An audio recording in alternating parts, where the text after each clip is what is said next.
Hello and welcome to the Unit 5 of Week 4. In the previous units, we went through stock transfers, returns and third-party processes. In Unit 5 of this week, we shall look at the repair processes available in the system. Multiple kinds of repairs are supported and we shall take a look at all of them one by one. Business by Design supports processes that enable handling of repairs on-site, that is, at the customer's location, at the company's own service center, or at the service center of the supplier. From the supply chain perspective, what is of interest is the spare part inventory used in these processes to carry out the repair and maintenance.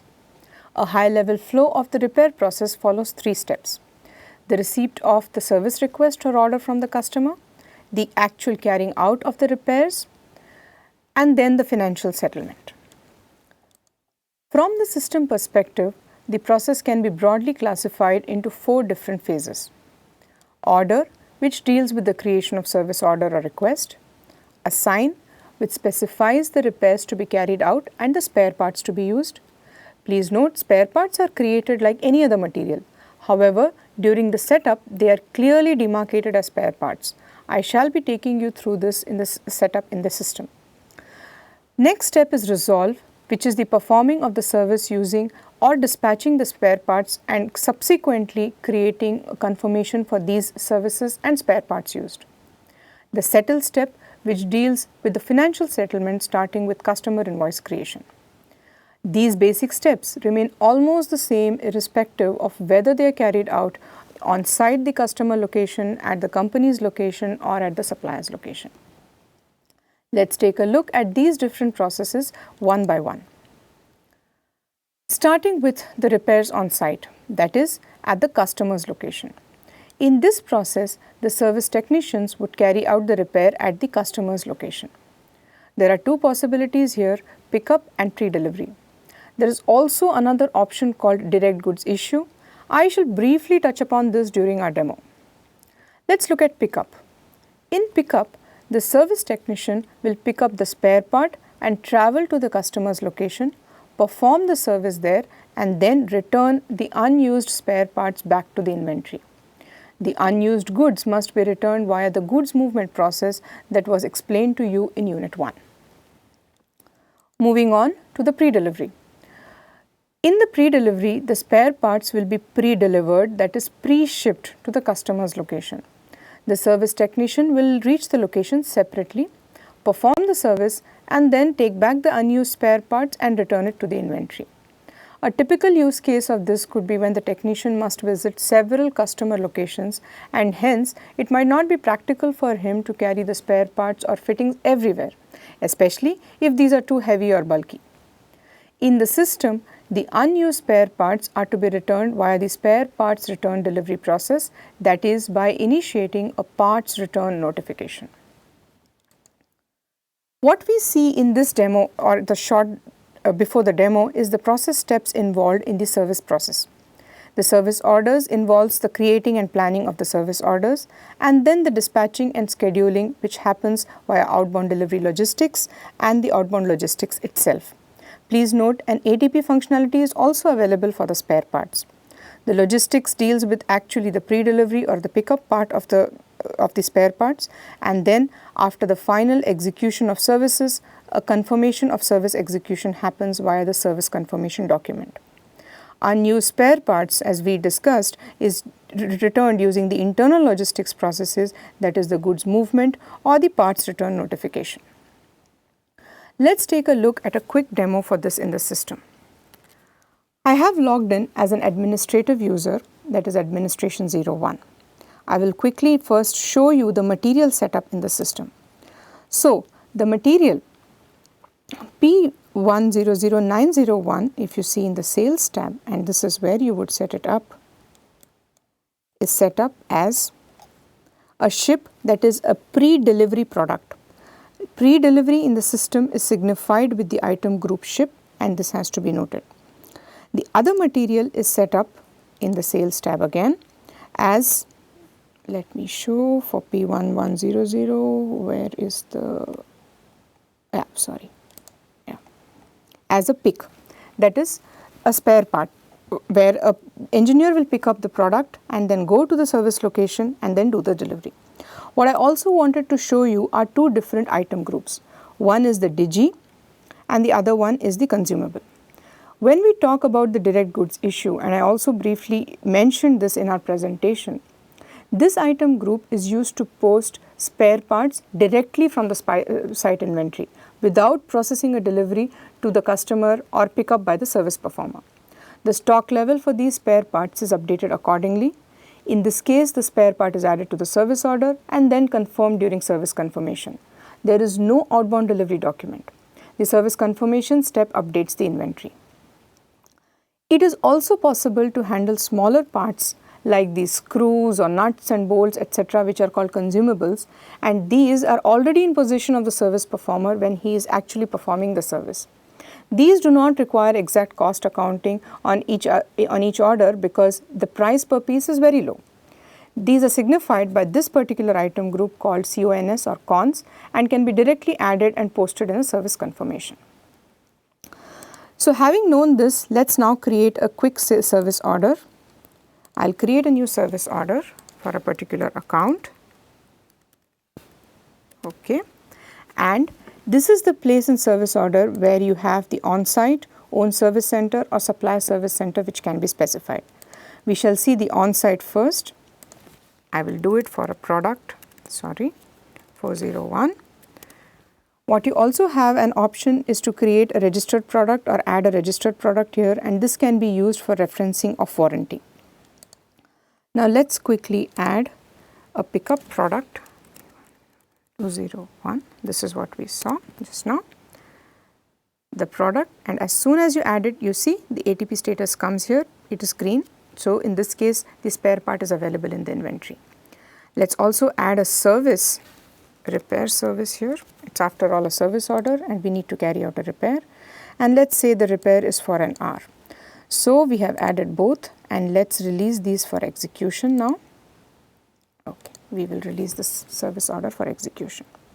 So now 886 is the order which is released for service execution, and now the spare part would have come to the supply chain part to look up the ATP and then do the outbound delivery. So let's see the orders created today, and we find our service order listed here.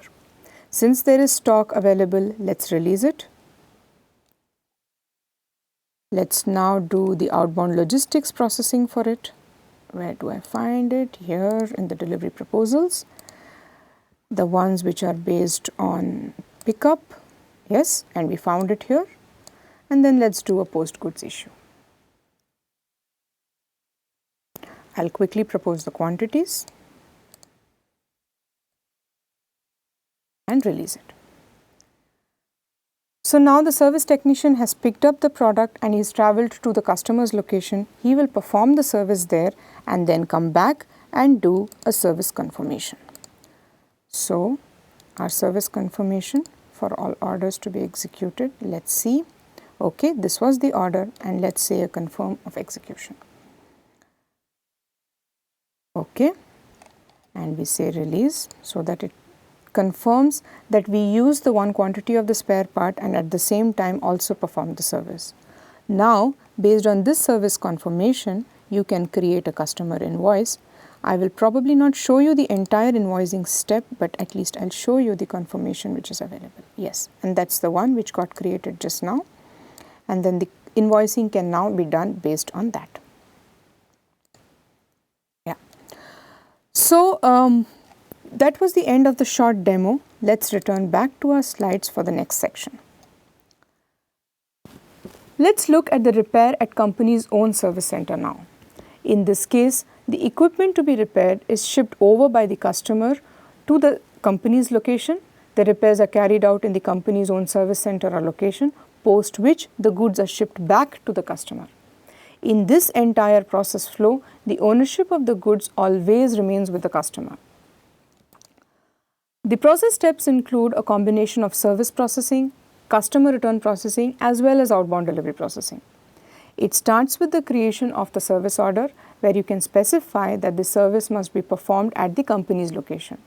Once the equipment to be repaired arrives at the company's location, a customer return notification is created and further inbound processing happens. The customer return document created based on this is then used where the returned equipment is linked to the service order created for its servicing or repair.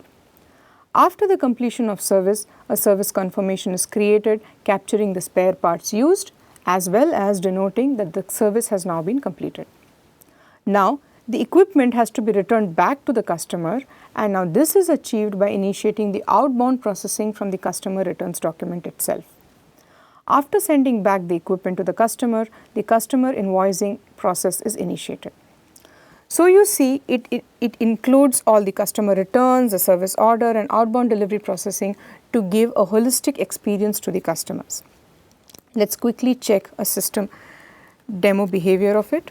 So I will again create a service order in the system, and this time I will denote it for own service center. And let's say 120, okay. We have a reference product, let's use this one, okay. And then let's add the same spare parts. Okay, even though the spare part is denoted for pickup, it can definitely be used in the own service center scenario as well. See, in this case the ATP is not valid and hence it shows up with the box symbol there.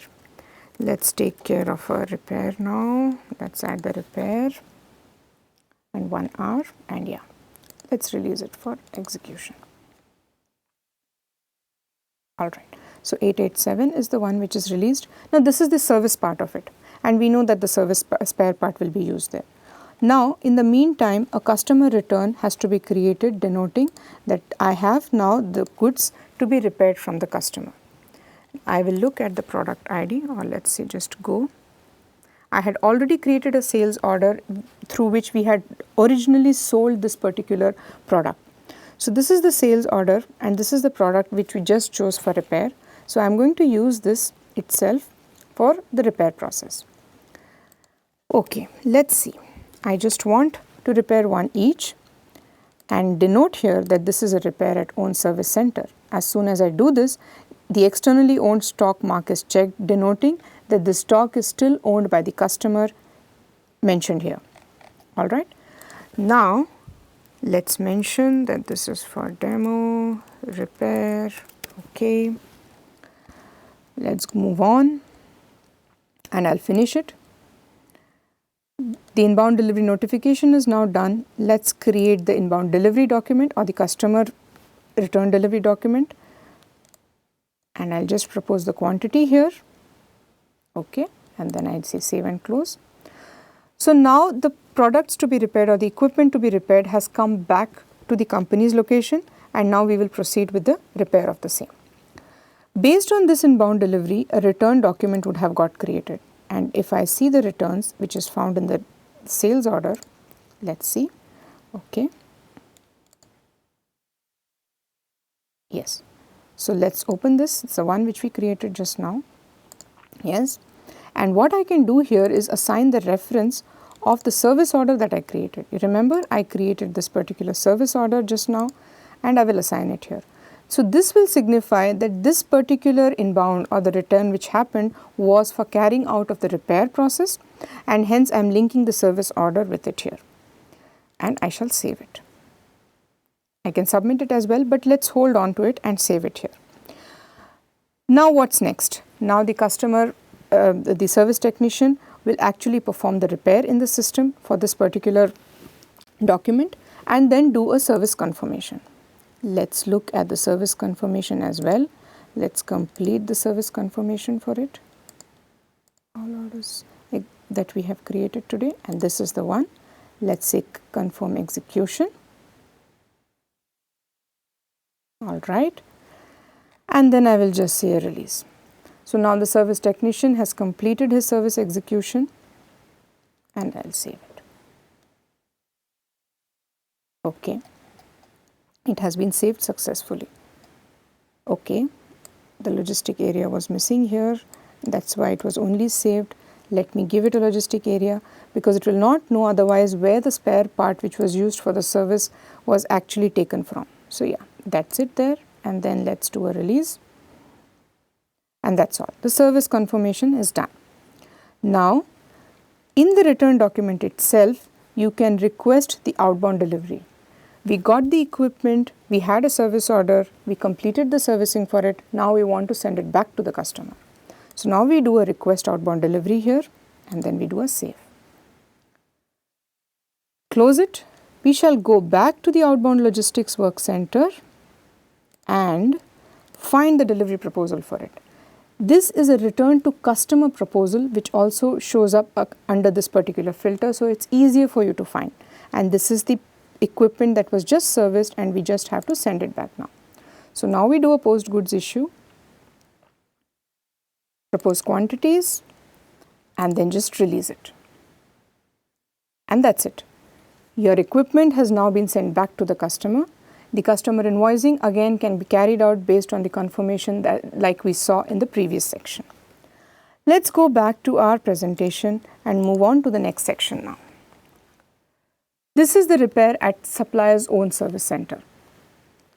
Supplier service, in this case, the equipment to be repaired is shipped over by the customer to the supplier directly. The repairs are carried out in the supplier's service center, post which the goods are shipped back to the customer. Since the physical shipment is between the customer and the supplier, it is handled outside of the Business Bydesign system. The service order processing is carried out in the Business Bydesign system itself. To understand it better, we shall look at the process steps involved. During creation of the service order, it is marked and meant for servicing at supplier site. The service order holds the information of the equipment to be repaired and the service to be carried out and the spare parts to be used. The purchase order with the supplier vendor is initiated based on this particular service order, denoting the purchase of the service as well as the spare parts. The goods and services received is received and created once the service order is carried out at the supplier's location. After this, a service confirmation is created in our Business Bydesign system, denoting the completion of service.